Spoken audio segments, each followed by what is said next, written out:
A very good morning to all of you. আজি এটা বহুত ইন্টাৰেষ্টিং টপিক আমি আলোচনা কৰিম সেইটো হৈছে মাইগ্ৰেশ্যনৰ লগত ৰিলেটেড মাইগ্ৰেশ্যন মানে আমি জানো যে আমাৰ বহুতো লোক আমাৰ ভাৰতীয় লোক বেলেগ দেশলৈ যায় প্ৰব্ৰজন হয় আৰু আমাৰ দেশলৈও বহু লোক আহে আৰু এই মাইগ্ৰেশ্যনটোৰ লৈ পেলাই আমাৰ কি পলিচিজ আছে ডিপ্ল'মেচি আমি কি কৰিছোঁ তাৰ লগত কিছু বিশেষ কথা আলোচনা কৰিম এতিয়া আমি এই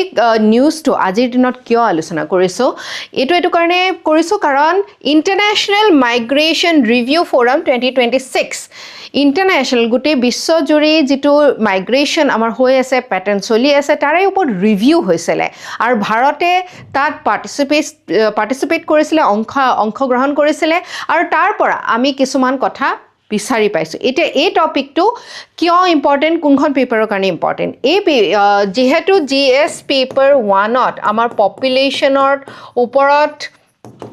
বা আমাৰ সোসাইটিৰ ওপৰত প্ৰশ্ন সোধে এই টপিক কিটা তাতে উল্লেখ কৰা আছে সেইকাৰণে ইয়াৰ এই যিটো বিষয়বস্তু যেহেতু আমাৰ ভাৰতবৰ্ষ বহুত বেছি গুৰুত্বপূৰ্ণ এটা ভূমিকা ৰাখে ইয়াত সেইকাৰণে এই টপিকটো আমি ভালদৰে আলোচনা কৰা উচিত আৰু যিখিনি ইয়াতে আমি কথা আলোচনা কৰিম সেইখিনিৰ ওপৰত ভালদৰে নোটছ বনোৱাটো অতি গুৰুত্বপূৰ্ণ ঠিক আছে এতিয়া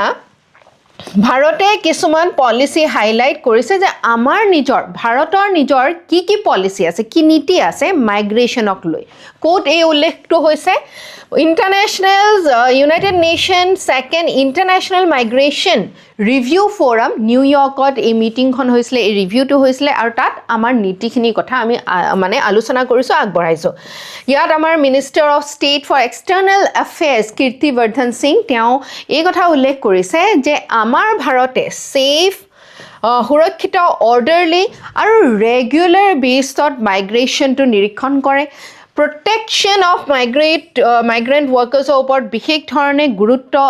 আৰোপ কৰে যে আমাৰ ভাৰতীয় লোক যদি বেলেগ দেশলৈ গৈছে কাম বিচাৰি বা কাম কৰি আছে তেওঁলোকৰ সুৰক্ষাৰ কাৰণে বিশেষ নীতি আছে আমাৰ এই ক্ষেত্ৰত আমি ডিজিটেল গভৰ্নেন্সৰো সহায় লৈছোঁ আমি ডিজিটেল যিবিলাক মাধ্যম আছে তাৰো কিছু সহায় লৈছোঁ ইণ্ডিয়াৰ পজিশ্যনটো কি হয় মাইগ্ৰেশ্যন গভৰ্নেন্স আমি কিহৰ ওপৰত বেছ কৰি এই যিটো ব্যৱস্থাপনা আছে এই ব্যৱস্থাপনাটো আনিছোঁ ডিগনিটি মান মৰ্যাদা এজন মাইগ্ৰেণ্ট লেবাৰ বা এজন মাইগ্ৰেণ্ট ৱৰ্কাৰে যদি বেলেগ এখন দেশত গৈ পেলাই কাম কৰি আছে তেওঁ যাতে ডিগনিটি নিজৰ মান মৰ্যাদা সহ থাকিব পাৰে ইনক্লুশ্যন সেই দেশখনত তেওঁ যাতে অন্তৰ্ভুক্ত হোৱাৰ সেই অনুভূতিটো তেওঁ পাব পাৰে আৰু তেওঁ যিখিনি অধিকাৰ আছে এই অধিকাৰখিনি যাতে সুৰক্ষিত হ'ব পাৰে এতিয়া আমাৰ ভাৰতে হাইলাইট কৰিছে যে আমাৰ digital public infrastructure migrate platform এইখিনিৰ জৰিয়তে আমি যথেষ্টখিনি সুবিধা প্ৰদান কৰিব পাৰিছোঁ তাৰ লগতে স্কিল ইণ্ডিয়া ইণ্টাৰনেশ্যনেল চেণ্টাৰ আছে আমাৰ বেলেগ ভাৰতৰ লগতে বেলেগ দেশতো আমাৰ কৌশল প্ৰদান কৰিবৰ কাৰণে দক্ষতা অৰ্জন কৰাৰ সুবিধা প্ৰদান কৰে মাইগ্ৰেশ্যন এগ্ৰিমেণ্ট আমি 23খন দেশৰ লগত কৰিছোঁ আৰু ভাৰতে এইটো এমফেচাইজ কৰিছে যে আমি এথিকেল ৰিক্ৰুটমেণ্টৰ ওপৰত বিশ্বাস ৰাখোঁ এথিকেল ৰিক্ৰুটমেণ্ট মানে যদি এজন ব্যক্তিক নিয়োগ কৰা হৈছে তেওঁৰ নৈতিকতা আৰু সেই বিচাৰ বিবেচনা কৰিহে নৈতিকতাৰ ওপৰত ৰিক্ৰুটমেণ্ট হ'ব লাগে ইয়াৰ ওপৰত আমি বিশ্বাসী ৱৰ্কাৰ ৱেলফেয়াৰ এজন শ্ৰমিক বা এজন কৰ্মচাৰী তেওঁৰ সুৰক্ষা বা তেওঁৰ যিখিনি অধিকাৰ আছে সেই অধিকাৰখিনি সাব্যস্ত কৰিব পাৰে আৰু ছ'চিয়েল প্ৰটেকশ্যন তেওঁ যাতে বেলেগ এখন দেশতো লাভ কৰিব পাৰে সামাজিকভাৱে তেওঁ যাতে সুৰক্ষিত অনুভৱ কৰিব পাৰে এতিয়া এই যিখন মিটিঙৰ কথা কৈ আছোঁ যিখন ৰিভিউ মিটিং হৈছে এই ৰিভিউ মিটিংখন আমি বুজি পাইছোঁ যে ইউনাইটেড নেশ্যনছৰ দ্বাৰা অনুষ্ঠিত ইউনাইটেড নেশ্যনছৰ অধীনত আছে ইণ্টাৰনেশ্যনেল মাইগ্ৰেশ্যন ৰিভিউ ফ'ৰাম ঠিক আছে আৰু এই ৰিভিউ ফ'ৰামটো ইউনাইটেড নেশ্যনৰ জেনেৰেল এছেম্বলিৰ অধীনত কাম কৰে আৰু কি ৰিভিউ কৰে কি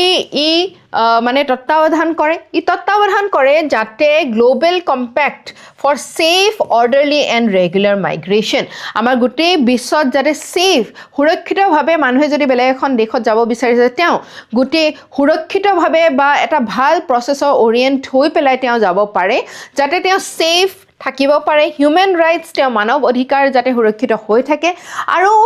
গোটেই দেশবিলাকৰ মাজত এটা কোঅপাৰেশ্যনৰ জৰিয়তে আমি যাতে এই কামখিনি কৰিব পাৰোঁ মাইগ্ৰেশ্যন আমি সকলোৱে জানো আমাৰ অসম বা আমাৰ ভাৰতৰ লগত মাইগ্ৰেশ্যনটো ওতঃপ্ৰোতঃভাৱে জড়িত হৈ আছে মানে প্ৰব্ৰজন এতিয়া বৈধও হ'ব পাৰে অবৈধও হ'ব পাৰে প্ৰব্ৰজন মানে কি প্ৰব্ৰজন মানে হৈছে স্থানান্তৰ যেতিয়া হয় এখন দেশৰ ভিতৰত যদি আমাৰ বহুতেই আমাৰ ৰাজ্যৰ অসমৰ পৰা বাংগালোৰ যায় বা তামিলনাডু যায় বা চেন্নাই কেৰালা যায় আৰু সেইটোক যেতিয়া আমাৰ ভাৰতৰ ভিতৰতে হয় তাক আমি কওঁ ইণ্টাৰনেল মাইগ্ৰেশ্যন আৰু যদি বেলেগ দেশলৈ যায় তেতিয়া আমি কওঁ ইণ্টাৰনেশ্যনেল মাইগ্ৰেশ্যন আমাৰ অসমৰ কোনো ব্যক্তি যদি USA লৈ গৈছে আমেৰিকালৈ গৈছে বা বেলেগ দেশলৈ গৈছে তাক আমি কওঁ ইণ্টাৰনেশ্যনেল মাইগ্ৰেশ্যন আৰু মাইগ্ৰেশ্যনটো ৰেগুলাৰ তেতিয়া হয় যেতিয়া এইটো লিগেল হয় বৈধ হয় আইনগতভাৱে ডকুমেণ্টেড হয় ইৰেগুলাৰ মাইগ্ৰেশ্যন যিটোৰ কোনো ধৰণৰ নিয়ম নীতি অনুসৰি নহয় যেতিয়া সেইটো ইললিগেল হয় কোনো তথ্য বা কোনো নথি পত্ৰৰ লগত জড়িত নহয় বা কোনো পাছপোৰ্ট ভেলিড পাছপোৰ্ট লৈ পেলাই কোনোবা এজন প্ৰব্ৰজনকাৰী নাহে যেনেকৈ অবৈধ প্ৰব্ৰজনকাৰী যিটো আমাৰ অসমৰ লগত জড়িত যে বাংলাদেশৰ পৰা আমাৰ অসমলৈ সোমাই আহে লোক কোনো ধৰণৰ নথি পত্ৰ বা ভেলিড ভিসা বা তেওঁলোকে পাছপোৰ্ট লৈ নাহে তেওঁলোকে সীমা পাৰ হৈ আহে সেইটো হৈছে ইললিগেল মাইগ্ৰেশ্যন আৰু ইৰেগুলাৰ মাইগ্ৰেশ্যন ফৰ্চড মাইগ্ৰেশ্যন হয় বহু সময়ত আমি দেখিবলৈ পাইছোঁ যেনেকৈ ম্যানমাৰৰ যিসকল ৰোহিংগীয়া মুছলিমসকলে তেওঁলোকৰ দেশ এৰি পলায়ন কৰিবলৈ বাধ্য এইটো কাৰণে হৈছে কাৰণ তেওঁলোকৰ ওপৰত জোৰ জুলুম হৈছে চ' তেওঁলোকৰ যিটো মাইগ্ৰেশ্যন সেইটো হ'ব ফৰ্চড মাইগ্ৰেশ্যন লেবাৰ মাইগ্ৰেশ্যন যেতিয়া বেলেগ দেশত ভাল কাম কৰিবৰ কাৰণে সেই মানে ব্যৱস্থাটো বিচাৰি যায় ৰেফিউজি মাইগ্ৰেশ্যন যদি কোনোবা এখন দেশত মাৰপিট সহ্য কৰিবলগীয়া হয় তাৰ পৰা বাচি পেলাই বেলেগ দেশলৈ যায় বা এনেকুৱা ধৰণৰ সমস্যা আহি পৰে যে তেওঁ সেই দেশখন এৰি যাবলৈ বাধ্য তেতিয়াহে তেওঁ সেই মাইগ্ৰেশ্যন আমি ৰেফিউজি মাইগ্ৰেশ্যন বুলি ক'ম এতিয়া ভাৰতৰ গ্ল'বেল মাইগ্ৰেশ্যনত আপোনালোকে চাব যে আমাৰ ভাৰত হৈছে গোটেই বিশ্বৰ ভিতৰত লাৰ্জেষ্ট চ'ৰ্চ অফ মাইগ্ৰেণ্ট আমাৰ ভাৰতীয় যিটো ডায়েস্প'ৰা আছে আমাৰ ভাৰতীয় মূলৰ যি লোক বেলেগ দেশত আছে গোটেই বিশ্বত যদি আমি সেই ডায়েস্প'ৰাটো চাওঁ তেনেহ'লে দেখিবলৈ পাওঁ যে ভাৰতৰে অত্যাধিক লোক বেলেগ দেশত কাম কৰি আছে মানে আমাৰ ডায়েস্প'ৰাটোৱে হৈছে গোটেই বিশ্বৰ ভিতৰত আটাইতকৈ শক্তিশালী আৰু সৰ্ববৃহৎ মানে ডায়েস্প'ৰা অ'ভাৰ 35 মিলিয়ন 3.5 কোটি জনসংখ্যাৰ লোক আমাৰ ভাৰতীয় মূলৰ লোক বেলেগ দেশত এতিয়া কাম কৰি আছে বিভিন্ন ব্যৱসায় কৰি আছে ইত্যাদি এই 3.5 crore ভাবি চাওকচোন অসমৰ পপুলেশ্যন অসমৰ পপুলেশ্যনত আমাৰ অসমত জনসংখ্যা যিমান আছে সিমানখিনি মানুহ আমাৰ ভাৰতীয় মূলৰ বেলেগ দেশত গৈ পেলাই তেওঁলোকে কাম কৰি আছে আৰু তাৰে ভিতৰত মেজৰ ডেষ্টিনেশ্যন যদি আমি চাওঁ গাল্ফ কাণ্ট্ৰি মানে পাৰ্চিয়ান গাল্ফৰ ওচৰত থকা যিবিলাক দেশ আছে বা মিডল ইষ্ট বুলি যাক আমি কওঁ সেই মিডল ইষ্টত আমাৰ ভাৰতীয় মূলৰ মানুহ বহুত আমি দেখিবলৈ পাওঁ চাউদি আৰেবিয়া UAE কাটাৰ কুৱেইট ইত্যাদি এইবিলাক দেশত আমাৰ ভাৰতীয় বহু লোকে গৈ তাতে কৰ্মৰ সংস্থাপন পাইছে আৰু তাতে গৈছে ঠিক তেনেকৈ USAত আমাৰ বহুত আটাইতকৈ দেশ অনুযায়ী যদি আমি চাওঁ আটাইতকৈ ডাঙৰ ভাৰতীয় মূলৰ ডায়েস্প'ৰা যদি কোনোবা এখন দেশত আছে সেইখন হৈছে USA কেনেডাটো আছে USAটো আছে অষ্ট্ৰেলিয়াটো আছে এতিয়া এই যিসকল ভাৰতীয় মূলৰ লোক বেলেগ দেশত গৈ পেলাই কাম কৰি আছে তেওঁলোকৰ কিবা গুৰুত্ব আছে নেকি তেওঁলোকে আমাৰ অৰ্থনীতিটোত গুৰুত্বপূৰ্ণ কি এনে ধৰণৰ অৱদান আগবঢ়ায় এতিয়া চাব যিসকল ভাৰতীয় মূলৰ লোক বেলেগ দেশত গৈ পেলাই কাম কৰি আছে তেওঁলোকে ঘৰলৈ কিছু পৰিমাণে পইচা পঠিয়ায় সেয়া যদি কোনোবাই USAত গৈ পেলাই কাম কৰি আছে তেওঁ ধৰি লওক $100 লাভ কৰিছে তেওঁ যদি $100 ইনকাম কৰিছে ধৰি লওক তাৰে যদি $30 ঘৰলৈ পঠিয়াইছে তেনেহ'লে আমি কম সেইটোক ৰেমিটেন্স আৰু মন কৰিব গোটেই বিশ্বৰ ভিতৰত ভাৰত এখন দেশ হৈছে যি গোটেই বিশ্বৰ ভিতৰত টপ মানে একেবাৰে শীৰ্ষত আছে ৰেমিটেন্স ৰিচিভ কৰা দেশ হিচাপে কাৰণ কি আমাৰ ভাৰতৰ লোক গোটেই বিশ্বত বেলেগ দেশত বিভিন্ন কামত নিয়োজিত হৈ আছে আৰু তেওঁলোকে এই যে ঘৰলৈ পইচা পঠিয়ায় এই যে ৰেমিটেন্স পঠিয়ায় তাৰ দ্বাৰা কি হয় তাৰ দ্বাৰা এই যে পইচাটো আমাৰ ঘৰলৈ পঠিয়ালে ঘৰ এখনলৈ পঠিয়ালে এই ঘৰখনৰ ইনকাম বাঢ়িলে সেই ঘৰখনে কিবা খৰচ কৰিবৰ কাৰণে কিবা আন্তঃগাঁথনি ভালকৈ ঘৰটো বনাবলৈ হওক বা বেলেগ বেলেগ কামত তেওঁলোকে সেই পইচাটো খৰচ কৰিব পাৰে তেওঁলোকৰ ইনকাম বাঢ়ি যায় ঠিক তেনেকৈ ৰুৰেল ইকনমি তেওঁলোকে যদি সৰু ঘৰৰ গাঁৱত থকা পৰিয়ালটোলৈ পইচা পঠিয়াইছে যদি কিবা মীন পালন কৰিছে বা অন্যান্য বিভিন্ন কামত তেওঁ সেই পইচাটো লগাইছে তেতিয়া আমাৰ যিটো ৰুৰেল ইকনমি আছে গ্ৰামাঞ্চলত যি অৰ্থনীতি আছে এই অৰ্থনীতিটো এটা ডাঙৰ এটা ভূমিকা গ্ৰহণ কৰে নেক্সট হৈছে ফৰেক্স ৰিজাৰ্ভ আমাৰ দেশত বেলেগ বেলেগ দেশৰ যি মুদ্ৰা আছে এই মুদ্ৰাবিলাক আমাৰ সংগ্ৰহ কৰি ৰখা হয় তাক কোৱা হয় ফৰেন এক্সচেঞ্জ বা একেবাৰে চুটিকৈ ফৰেক্স ৰিজাৰ্ভ এইটো কিয় ইমান গুৰুত্বপূৰ্ণ কাৰণ ধৰি লওক ইউএছএৰ পৰা আমি কিবা এটা বস্তু কিনিব বিচাৰিছোঁ আৰু তেতিয়া ইউএছএ আমেৰিকাক আমি টকা দিলে নহব ৰূপী দিলে নহব আমি তেওঁলোকক কি দিব লাগিব আমি তেওঁলোকক ডলাৰ দিব লাগিব আৰু এই ডলাৰটো যেতিয়া আমাৰ হাতত থাকে ফৰেক্স ৰিজাৰ্ভটো যেতিয়া আমাৰ আৰবিআই হাতত থাকে তেতিয়া আমাৰ লেনদেন ভাল হয় আৰু ঠিক তেনেকৈ এই যে ৰেমিটেন্সটো আমাক বেলেগ দেশৰ পৰা আমাৰ ভাৰতীয়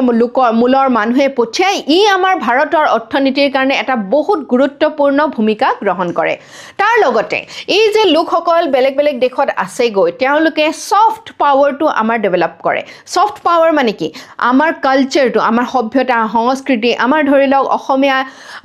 অসমীয়া মূলৰ লোক যি ইউএছএত আছে বা আমেৰিকাত আছে তেওঁলোকে বিহু এটা পাতিছে একেলগে সেই বিহুটোত বেলেগ দুজন আমেৰিকান মানুহ আহিছে তেওঁলোকে আমাৰ কালচাৰটোৰ প্ৰতি আকৃষ্ট হৈছে তেওঁলোকে হয়তো আমাৰ অসমখন চাবলৈ মন কৰিছে আমাৰ পিঠাপনা ইত্যাদি তেওঁলোকে সোৱাদ লৈছে আৰু ইয়াৰ পৰা কি হয় আমাৰ ইনফ্লুৱেঞ্চ আমাৰ যিটো পাৱাৰ আছে এই পাৱাৰটো বৃদ্ধি হয় গ্লোবেল ইনফ্লুৱেঞ্চ বাঢ়ে ইকনমিক ডিপ্ল'মেচিও বৃদ্ধি হয় অৰ্থনৈতিকভাৱে আমি লাভান্বিত হওঁ এই ক্ষেত্ৰত গুৰুত্ব হৈ পৰে স্কিল মোবিলিটিও যেনেকৈ আমাৰ ভাৰতৰ পৰা বিভিন্ন ইঞ্জিনিয়াৰ্ছ ডক্টৰ্ছ বেলেগ দেশত গৈ পেলাই তেওঁলোকে কাম কৰি আছে চ' আমাৰ ভাৰতৰ পৰা তেওঁলোকে কি লৈ গৈ আছে স্কিল লৈ গৈ আছে তেওঁলোকে সেই দক্ষতা সেই কৌশল লৈ গৈ আছে চ' তেওঁলোকে এই ধৰণৰ ৱৰ্কফৰ্চত বা গোটেই বিশ্বৰ অৰ্থনীতিত এটা ডাঙৰ প্ৰভাৱ পেলাবলৈ সক্ষম হয় আমাৰ মাইগ্ৰেশ্যনৰ ক্ষেত্ৰত আমাৰ বহুত এতিয়া আমি গম পালোঁ যে ভাৰতৰ বহু লোক বেলেগ দেশত গৈ পেলাই কাম কৰি আছে কিন্তু তেওঁলোকৰ সুৰক্ষাৰ কাৰণে তেওঁলোকে যাতে ভালকৈ সুৰক্ষিত নিৰাপত্তা পায় তেওঁলোকে সেই দেশখনত কাম কৰিব পাৰে তাৰ কাৰণে ভাৰত চৰকাৰে কি ব্যৱস্থা গ্ৰহণ কৰিছে মিনিষ্ট্ৰী অফ এক্সটাৰ্নেল এফেয়াৰ্ছ যিটো মিনিষ্ট্ৰীত আমাৰ অসম সন্তান পবিত্ৰ মাৰ্ঘেৰিটা ডাঙৰীয়াও এতিয়া নিয়োজিত হৈ আছে as a minister of state so' ministry of external এফেয়াৰ্ছৰ এইটো গুৰু দায়িত্ব থাকে যে আমাৰ যিসকল ভাৰতীয় বেলেগ দেশত গৈ অভাৰচিজ বেলেগ দেশত গৈ কাম কৰি আছে তেওঁলোকক সুৰক্ষিত কৰি ৰাখিব পৰা যায় তেওঁলোকক সেই ছাপোৰ্টটো দিব পৰা যায় যেতিয়া তেওঁক প্ৰয়োজন হয় তেওঁ যদি কিবা বিপদত পৰিছে তেতিয়া সেই ছাপোৰ্টটো আমাৰ ভাৰতৰ অফিচৰ পৰা তেওঁলোকে এই মিনিষ্ট্ৰী এই মন্ত্ৰালয়টোৰ পৰা পাব পাৰে আৰু এমিগ্ৰেণ্ট ছিষ্টেম বেলেগ বেলেগ ছিষ্টেম থাকে প্ৰত্যেকখন দেশৰে যে বেলেগ দেশৰ পৰা অহা লোকক তেওঁলোকে কেনেকৈ গ্ৰহণ কৰিব সেই ছিষ্টেমবিলাক তেওঁলোকে বেলেগ বেলেগ দেশৰ লগত আমাৰ যি চুক্তি হয় সেই অনুসৰি ৰেগুলেট হয় আৰু এই ৰেগুলেশ্যনৰ ক্ষেত্ৰত এই মন্ত্ৰালয়টোৱে অতি গুৰুত্বপূৰ্ণ ভূমিকা এটা গ্ৰহণ কৰে আমাৰ ইণ্ডিয়ান মিছনছ এব্ৰড আছে যাতে আমি যদি যেনেকৈ এতিয়া ইৰাণৰ কাৰণে গোটেই মিডল ইষ্টত এটা ডাঙৰ ভয়াৱহ পৰিস্থিতিৰ সৃষ্টি হৈছে এতিয়া ইয়াতে থকা যিসকল লোক আমাৰ ভাৰতীয় মূলৰ লোক তেওঁলোকক যদি ৰেস্কিউ কৰিবলগীয়া হয় তেতিয়াও আমাৰ ভাৰতে সেই সকল লোকক ঘৰলৈ উভতাই অনাৰ ব্যৱস্থাও গ্ৰহণ কৰে ইয়াৰ কাৰণে আমাৰ ডিজিটেল পাব্লিক ইনফ্ৰাষ্ট্ৰাকচাৰ কিছুমান গুৰুত্বপূৰ্ণ পোৰ্টেলছ আছে যি ইয়াৰ কাৰণে এই সুবিধাটো প্ৰদান কৰাত সহায় কৰে যেনেকৈ ই মাইগ্ৰেট পোৰ্টেল এইটো বহুত গুৰুত্বপূৰ্ণ কোনোবাই যদি বেলেগ দেশলৈ যাব বিচাৰে এই ই মাইগ্ৰেট প্লেটফৰ্মৰ জৰিয়তে তেওঁলোকে ৰিক্ৰুটমেণ্ট ক'ত কেনেকৈ হৈ আছে সেই বস্তুটো তেওঁলোকে বুজি পাব পাৰে যাতে কোনো ধৰণৰ বহু সময়ত কি হয় যে ডুবাইলৈ যাবৰ কাৰণে আমি কেতিয়াবা শুনো যে দালালৰ দ্বাৰা পৰিচালিত হৈ কোনোবা এটা নেটৱৰ্কত যাব বিচাৰিছিলে এজন ব্যক্তিয়ে তাৰপিছত তাতে গৈ পেলাই তেওঁ এটা কুচক্ৰত ফচি তেওঁ নিজৰ প্ৰাণো হেৰুৱাবলগীয়া হয় কেতিয়াবা সেই তেনেকুৱা ধৰণৰ আমি ব্যৱস্থাপনা দেখিবলৈ পাওঁ ইয়াক যাতে সেইবোৰ কমি আহে তাৰ কাৰণে এই ই মাইগ্ৰেট প্লেটফৰ্মটোৱে আমাৰ ৱৰ্কাৰ্ছ বা আমাৰ কৰ্মচাৰীসকলক সহায় কৰে তাৰ লগতে মদত পৰ্টেলটো আছে মদত পৰ্টেলটো কি হয় গ্ৰিভান্স ৰিড্ৰেচেল চিষ্টেম যদি কোনো ভাৰতীয়ৰ কিবা বেলেগ এখন দেশত যদি কিবা বিপদত পৰিছে তেনেহলে এই মদদ মানে হৈছে সহায় এই পোৰ্টেলটোৰ জৰিয়তে তেওঁলোকে আমাৰ ভাৰতীয় চৰকাৰৰ পৰা সহায় খুজিব পাৰে নেশ্যনেল কেৰিয়াৰ সাৰ্ভিস পোৰ্টেল যাতে এই এমপ্লয়মেন্ট বিলাকৰ ফেচিলিটি বিলাক বা নিয়োগৰ ব্যৱস্থাপনাটোৰ সহায় তেওঁলোকে আদায় কৰিব পাৰে স্কিল ইণ্ডিয়া ডিজিটেল হাব বেলেগ দেশত যাতে তেওঁলোকে কৌশল আৰু নিজৰ বিকাশ সাধন কৰিব পাৰে তাৰ কাৰণে স্কিল মেপিং আৰু ট্ৰেইনিং এই পোৰ্টেলটোৰ জৰিয়তে কৰা হয় ইয়াৰ উপৰিও আমাৰ ভাৰতৰ ইণ্ডিয়ান কমিউনিটি ৱেলফেয়াৰ ফাণ্ড এটা আছে যাতে যিসকল ডিষ্ট্ৰেছড বা যিসকল ভাৰতীয় মূলৰ লোক একেবাৰে বেয়া অৱস্থাত আছে তেওঁলোকক সহায় কৰিব পৰা যায় এমাৰ্জেঞ্চি যদি কিবা হৈছে বিপদত পৰিছে তেওঁলোকক এখন ঘৰ বা এটা ৰুফ বা এখন ছাদ দিব পৰা যায় লিগেল এইড কিবা যদি তেওঁ ল নজনাৰ ফলত কিবা সমস্যাত পৰিছে বা তেওঁ উকিলৰ প্ৰয়োজন হৈছে সেই সুবিধা প্ৰদান কৰা হয় ৰিপেট্ৰিয়েশ্যন যদি বেলেগ দেশৰ পৰা উভতাই আনিব লাগে তেনেহলে সেই সুবিধা প্ৰদান কৰা হয় মেডিকেল সাপোৰ্ট ইত্যাদি ইয়াৰ লগতে স্কিল ইণ্ডিয়া প্ৰি ডিপাৰ্চাৰ ওৰিয়েণ্টেশ্যন কৰা হয় এজন ব্যক্তিয়ে বেলেগ এখন দেশত যোৱাৰ আগতে তেওঁ কি বস্তু জানিব লাগিব সেই দেশৰ ল কেনেকুৱা লিগেল বস্তু এৱেৰনেছ জানিব লাগিব তাৰ কালচাৰ কেনেকুৱা কাৰণ আমাৰ ভাৰতৰ কালচাৰ সভ্যতা সংস্কৃতি বেলেগ এখন দেশতকৈ বেলেগ হ'ব পাৰে সেই অনুসৰি তেওঁ নিজকে ৰেডি কৰিব লাগিব ৱৰ্কাৰ্ছে ৰাইটছ নিজৰ অধিকাৰ আৰু নিজৰ কিছুমান শিক্ষা লৈ যাব লাগিব ইয়াৰ ওপৰতো গুৰুত্ব প্ৰদান কৰে আৰু ভাৰতে ২৭খন দেশৰ লগত মাইগ্ৰেশ্যন এগ্ৰিমেণ্ট ইতিমধ্যে কৰিছে যাতে এই গোটেই কামবিলাক বহুত সুকলমে কৰিব পৰা যায় সো ইলিগেল মাইগ্ৰেশ্যন এটা বহুত গুৰুত্বপূৰ্ণ বস্তু যেটো আমাৰ অসমে দুৰ্ভাগ্যক্ৰমে বহু দশক ধৰি আমি ভুগি আহিছো আৰু এই ইলিগেল মাইগ্ৰেশ্যনটোৰ কাৰণে আমাৰ গোটেই সম্পূৰ্ণ জনগাঁথনি এতিয়া পৰিৱৰ্তন হৈ গৈছে বহুকেইখন ডিষ্ট্ৰিক্টত আমাৰ ৰাজ্যত এতিয়া আমাৰ অসমীয়াই মানে মাইনৰিটি বা সংখ্যালঘু হোৱাৰ আমি এটা পৰিস্থিতিলৈ ৰূপান্তৰিত হৈ পৰিছে সেই সমস্যা এইটো কাৰণে হৈছে কাৰণ এই ইলিগেল মাইগ্ৰেশ্যন বা বাংলাদেশৰ পৰা যিসকল লোক আহে তেওঁলোকে কোনো ভ্যালিড ডকুমেণ্ট লৈ নাহে আনঅথৰাইজ চেনেল দি আহে বহু সময়ত আমি শুনো ব্ৰহ্মপুত্ৰ পাৰ হৈ আহিছে কাটাতাৰ পাৰ হৈ আহিছে ইত্যাদি আৰু ইয়াৰ কাৰণে আমাৰ কি সমস্যা হয় ইকনমিক এইখিনি কাৰণত তেওঁলোকে আহে আৰু এইবিলাক কাৰণেই হৈ পৰে আমাৰ কাৰণে সমস্যা economic poverty unemployment political factor conflict persecution বেলেগ এনভাইৰনমেন্টাল ফ্যাক্টৰ যেনেকৈ কোনোবা এটা জায়গাত যদি বেছিকৈ বানপানী হয় বা দুৰ্যোগ হয় সেই জায়গা এৰিবলৈ বাধ্য হয় ক্লাইমেট চেঞ্জ ডিজাস্টাৰ ইত্যাদি সো সেই কাৰণে আমাৰ কাৰণে গুৰুত্বপূৰ্ণ হয় যে আমাৰ যে বাউণ্ডাৰী আছে বাংলাদেশৰ লগত আমি ৪০০০ৰো অধিক কিলোমিটাৰৰ সীমান্ত আমি ভগাই লওঁ এই সীমান্ত যাতে আমি সিল কৰিব পাৰো যাতে কোনো এজন বাংলাদেশীয়ে পাৰ হৈ আহিব নোৱাৰে তাৰ কাৰণে আমাৰ বৰ্ডাৰ মেনেজমেন্টৰ বহুখিনি চ্যালেঞ্জেস প্ৰত্যাহ্বান এতিয়া আছে নেশ্যনেল সিকিউৰিটি কনসাৰ্ন কিছুমান আহি যায় যে মানুহ কেৱল লাহে মানুহৰ লগত কেতিয়াবা বেয়া বস্তু ড্ৰাগছ ইত্যাদিও আহে ডেমোগ্ৰাফিক প্ৰেছাৰ হয় পলিটিক্যাল টেনশন সোশ্যাল টেনশন ইত্যাদি হয় সেই কাৰণে আমি এইখিনি অতিকৈ গুৰুত্বপূৰ্ণ যে আমি মাইগ্ৰেশ্যনটো যাতে লিগেলি হয় ৰেগুলেটেড হয় আৰু আইনগতভাৱে হয় বিধিগতভাৱে হয় তাৰ ওপৰত গুৰুত্ব আৰোপ কৰা আৰু এই ক্ষেত্ৰত আমাৰ কেনেকুৱা ধৰণৰ আমি ৱে ফৰৱাৰ্ড লৈ পেলাই কেনেকুৱা ধৰণৰ আমি পদক্ষেপ লৈ আগবাঢ়ি যাব লাগে সেই ক্ষেত্ৰত ভাৰতে ইতিমধ্যে বহুখিনি প্ৰচেষ্টা হাতত লৈছে তাৰে লগত legal migration border management skill certification anti trafficking refugee migration data হাতত যুগুতাই ৰখা এই গোটেইখিনি কথা আহি পৰে এতিয়া এটা সুন্দৰ প্ৰশ্ন আপোনালোকে কৰিব সেইটো হৈছে With reference to India's diaspora, consider the following statements. Diaspora মানে মই বুজালো ইতিমধ্যে যে আমাৰ ভাৰতীয় মূলৰ লোক যি বেলেগ দেশত গৈ পেলাই চাকৰি বা কৰ্মসংস্থাপন লাভ কৰিছে India has the largest diaspora population in the world. Yes, আমাৰ ভাৰতীয় মূলৰ লোক গৈ পেলাই বেলেগ দেশত যিমান কাম কৰিছে অন্য কোনো এখন দেশৰ সিমান এটা ডাঙৰ জনসংখ্যা নাই আমাৰ এই আটাইতকৈ ডাঙৰ পপুলেশ্যনে বেলেগ দেশত গৈ পেলাই আছে আৰু সেই কাৰণে আমি আটাইতকৈ গোটেই বিশ্বৰ ভিতৰত আটাইতকৈ বেছি ৰেমিটেন্স পোৱা দেশখনো হওঁ ৰেমিটেন্স যিটো আমাৰ ঘৰলৈ পইচা পঠিয়ায় from overseas Indians contribute significantly to India's foreign exchange reserve যেটো আমি ইতিমধ্যে কথা পাতিলো definitely আমাৰ foreign exchange বা বেলেগ দেশৰ মুদ্ৰাৰ যেটো আমাৰ সম্ভাৰ আছে বা আমাৰ সংগ্ৰহ কৰাৰ দায়িত্ব আছে তাত যথেষ্ট এটা গুৰুত্বপূৰ্ণ ভূমিকা গ্ৰহণ কৰে both 1 and 2 are the correct answer ইয়াৰে ভিতৰত আপোনাক GS পেপাৰ 1 আৰু GS পেপাৰ 1 বা GS পেপাৰ 2 কি প্ৰশ্ন সুধিব পাৰে GS পেপাৰ 2 টো এইটো এটা গুৰুত্বপূৰ্ণ বিষয় এইটো কাৰণে কাৰণ ইণ্টাৰনেশ্যনেল ৰিলেশ্যনছ গভৰ্ণমেণ্ট পলিচিজ গভৰ্ণমেণ্টৰ নীতি ইত্যাদি এই বিষয়বস্তুবিলাক এই GS পেপাৰখনত আহে discuss the context of India's migration policy diaspora engagement illegal migration challenges and involving global migration frameworks আমাৰ ভাৰতৰ এই প্ৰব্ৰজন ব্যৱস্থাটোৰ লগত জড়িত কি নীতি আছে ডায়াস্পৰা এংগেজমেণ্ট সেই সকল লোকৰ লগত আমি কেনেধৰণে এংগেজ হৈছোঁ ইলিগেল মাইগ্ৰেশ্যন চেলেঞ্জেছ আমাৰ যেনেকৈ অসমৰ ক্ষেত্ৰত অবৈধ প্ৰব্ৰজনকাৰী যি প্ৰত্যাহ্বান আহিছে এতিয়া গোটেই বিশ্বত বেলেগ বেলেগ ফ্ৰেমৱৰ্ক দেখিবলৈ পোৱা গৈছে এই ক্ষেত্ৰত কি কি সমস্যা আছে কেনেকৈ ইয়াক সমাধান কৰিব পৰা যায় আৰু এই ক্ষেত্ৰত টেকন'লজি প্ৰযুক্তি আৰু বেলেগ দেশৰ লগত কোঅপাৰেশ্যন সহযোগিতা কিমান বেছি গুৰুত্বপূৰ্ণ যাতে আমি ছেফ সুৰক্ষিতভাৱে অৰ্ডাৰলি আৰু ৰেগুলাৰ মাইগ্ৰেশ্যন আমি নিশ্চিত কৰিব পাৰোঁ অ'কে নেক্সট অতি গুৰুত্বপূৰ্ণ আৰু বহুত ইণ্টাৰেষ্টিং এটা টপিক সেইটো হৈছে মণিপুৰৰ এটা বিশেষ উৎসৱ সেইটো হৈছে পুৰুল পাউকি উৎসৱ কিয় গুৰুত্বপূৰ্ণ GS পেপাৰ 5 অসম ভিত্তিক আমাৰ যিবিলাক প্ৰশ্ন আহে একাংশ মণিপুৰী মানে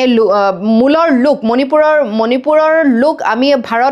ভাৰতৰ বিভিন্ন প্ৰান্তৰ লগতে আমাৰ অসমতো দেখিবলৈ পাওঁ আৰু এই সকল লোকৰ এই সম্প্ৰদায়ৰ এটা গুৰুত্বপূৰ্ণ উৎসৱ হৈছে পুৰুল পাউকি উৎসৱ কি হয় এই উৎসৱটো আৰু এই বৰ্তমান সময়ত কিয় পালন কৰা হয় এই উৎসৱটো হৈছে আমাৰ যিটো ট্ৰেডিশ্যনেল পেডি ট্ৰান্সপ্লান্টেশ্যনৰ লগত জড়িত তাৰমানে ধান খেতিৰ লগত জড়িত ধান আমি প্ৰথমতে সিঁচো তাৰ পৰা কঠীয়া হয় আৰু কঠীয়া আমি ৰোপণ কৰোঁ বেলেগ এটা ঠাইত এই কঠীয়া ৰোপণ কৰাৰ লগত জড়িত এটা উৎসৱ মণিপুৰীসকলে উদযাপন কৰে এইটো হৈছে পুৰুল পাউকি উৎসৱটো আমি এই সময়ত কিয় উদযাপন কৰা হয় কাৰণ এতিয়া কঠীয়া বেলেগত গৈ পেলাই আমি মানে আমাৰ ধানৰ বীজৰ পৰা যি কঠীয়া হয় সেই কঠীয়া আমি ধান খেতিৰ কাৰণে ৰোপণ কৰোঁ একেলগে যে ৰোপণ কৰাৰ এই কমিউনিটি গোটেই সমাজখন বা সম্প্ৰদায়টোৱে একেলগে ভাগ লয় তাৰ কাৰণে ইয়াক একেলগে উদযাপন কৰে ইণ্ডিজিনাছ নলেজ ছিষ্টেম আমাৰ দেশৰ খিলঞ্জীয়া লোকসকলৰ কিছুমান নিজৰ ট্ৰেডিশ্যন আছে কিছুমান নিজৰ নিয়ম নীতি ৰীতি নীতি আছে এইখিনি আমাৰ নলেজৰ কাৰণে অতি গুৰুত্বপূৰ্ণ আৰু নলেজটো ধৰি ৰাখিছে চ' এইটো এটা কমিউনিটি ফিষ্ট হয় এটা সম্প্ৰদায়টোৱে একেলগে উদযাপন কৰা এটা উৎসৱ য'ত ছ'চিয়েল হাৰমনি আমি দেখিবলৈ পাওঁ মানুহে একেলগে উৎসৱ কেতিয়া মনায় তেতিয়াহে যেতিয়া মানুহৰ মাজত সমিল থাকে মানুহৰ মাজত প্ৰেম থাকে ভালপোৱা থাকে প্ৰীতি থাকে আৰু কালেক্টিভ পাৰ্টিচিপেশ্যন আমি তাতে দেখিবলৈ পাওঁ তেতিয়া সমূহীয়াকৈ সকলোৱে আহি পেলাই একেলগে ভূঁই ৰোৱা যি উৎসৱৰ মানে পুৰুল পাউকি উৎসৱ এই পুৰুল পাউকি উৎসৱত তেওঁলোকে একেলগে ভাগ লয় চ' এইটো আমি গোটেই যিটো আমাৰ মানে পেডি বা ধান বা কঠীয়া ৰোপণ কৰা ভূঁই ৰোৱা যিটো ফেষ্টিভেল এই ক্ষেত্ৰত আমি দেখিবলৈ পাওঁ ইয়াত কেতিয়াবা কি হয় বোকাতে তেওঁলোকে ট্ৰেডিশ্যনেলি ৰেচলিং কম্পিটিশ্যনো পাতে মানে মল্লযুদ্ধও পাতে বোকাত এইটো এটা মানে ধৰণৰ এক খেল তেওঁলোকে এই কষ্ট কৰে তেওঁলোকে ভূঁই ৰোৱাৰ সময়ত সেই কষ্টৰ মাজতে অলপ তেওঁলোকে উদযাপন কৰাৰ বিশেষ এটা ধাৰা ধৰি ৰাখে কালচাৰেল ইম্পৰ্টেঞ্চ কি আছে আমাৰ নিজৰ যিখিনি সভ্যতা সংস্কৃতি আমাৰ যি ঐতিহ্যৰে সমৃদ্ধ আমাৰ যি সভ্যতা এইখিনি ধৰি ৰখাটো অতি গুৰুত্বপূৰ্ণ কাৰণ আমাৰ ই আইডেণ্টিটিটো দিয়ে আমি কোন হয় আমাৰ পৰিচয় কি এই পৰিচয়টো নাথাকিলে আমি হয়তো মানুহ হিচাপে মৰ্যাদাসহ আমি জীয়াই থাকিব নোৱাৰিম আমি আত্মবিশ্লেষণ কৰাৰ আমি কোনো ৰাস্তা নাপাম বা আমি আত্মবিশ্বাসী তেতিয়াহে হ'ব পাৰিম যদিহে আমাৰ পৰিচয় থাকে আৰু আমাৰ পৰিচয় তেতিয়াহে থাকিব যেতিয়া আমাৰ কালচাৰ আমাৰ যিটো সভ্যতা আমাৰ যিটো সংস্কৃতি ইয়াৰ শিপা আমি খামুচি ধৰি ৰাখিব পাৰিম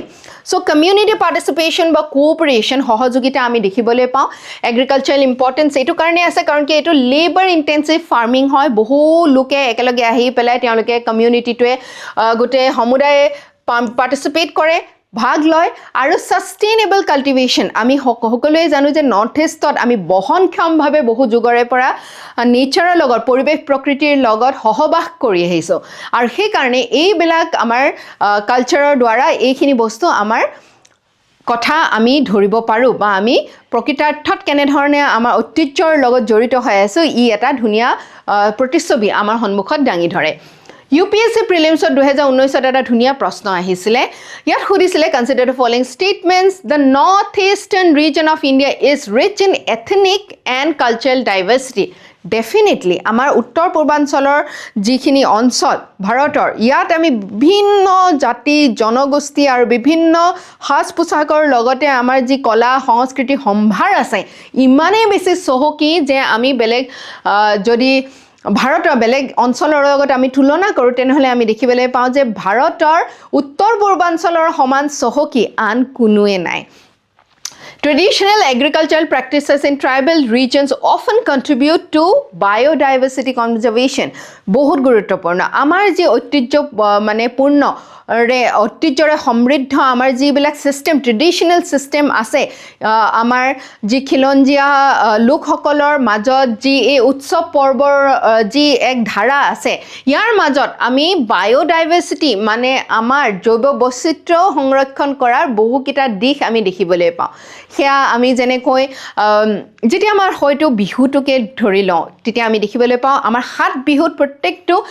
তাতে চৰাই চিৰিকটিৰ বিহু আছে তাতে গৰু বিহুৰো কথা উল্লেখ আছে এনেধৰণে আমাৰ গোটেই পৰিৱেশ প্ৰকৃতিটোৰ লগত বা পৰিৱেশ প্ৰকৃতিৰ সংৰক্ষণৰ লগতো আমাৰ কালচাৰ বা আমাৰ সভ্যতা সংস্কৃতি জড়িত হৈ আছে so both 1 and 2 are the correct answer আৰু এটা সুন্দৰ কোটেৰে আজি এই ক্লাছটো আমি শেষ কৰিম সেই কোটটো হৈছে এই কোটটো দিছে ষ্টিভ জবছৰ নাম হয়তো আপোনালোকে সকলোৱে শুনিছে আপোনালোকে যিসকলে এপল প্ৰডাক্টছ ব্যৱহাৰ কৰে ষ্টিভ জবছৰ নাম তাৰ লগত সাঙুৰ খাই আছে তেওঁ আছিলে এপল যিটো কোম্পানী এই কোম্পানীটোৰ ফাউণ্ডাৰ তেওঁ কৈছিলে the only way to do great work যদি আপুনি মহান কাম কৰিব বিচাৰিছে তেনেহ'লে এটা কথা মনত ৰাখিব লাগিব যে you have to love what you do আপুনি যি কাম কৰি আছে সেইটো অত্যন্ত আপুনি ভাল পাব লাগিব আৰু যদিহে আপুনি ভাল পোৱা কাম এটা কৰিব পাৰিছে তেতিয়া সেই কামটোত আপুনি পাৰদৰ্শিতা লাভ কৰিব পাৰিব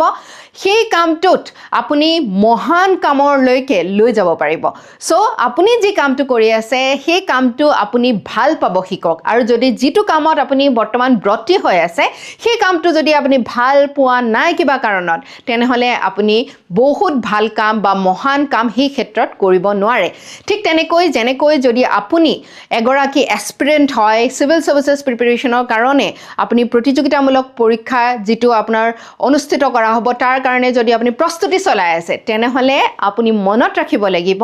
যে আপুনি পঢ়ি ভাল পাবই লাগিব লিখি ভাল পাবই লাগিব বিশ্লেষণ কৰি ভাল পাবই লাগিব এনালিসিস ক্ৰিটিক্যাল থিংকিং কৰি ভাল পাবই লাগিব আপুনি সমালোচনাত্মকভাৱে বিশ্লেষাত্মকভাৱে চিন্তা কৰি ভাল পাবই লাগিব তেতিয়াহে আপুনি এই পৰীক্ষাটো সুখ্যাতিৰে উত্তীৰ্ণ হ'ব পাৰিব আশা কৰিছো এই ক্লাছটো আপোনালোকে ভাল পালে নেক্সট মানডে সোমবাৰে আমি পুনৰ লগ পাম থ্যাংক ইউ সো মাচ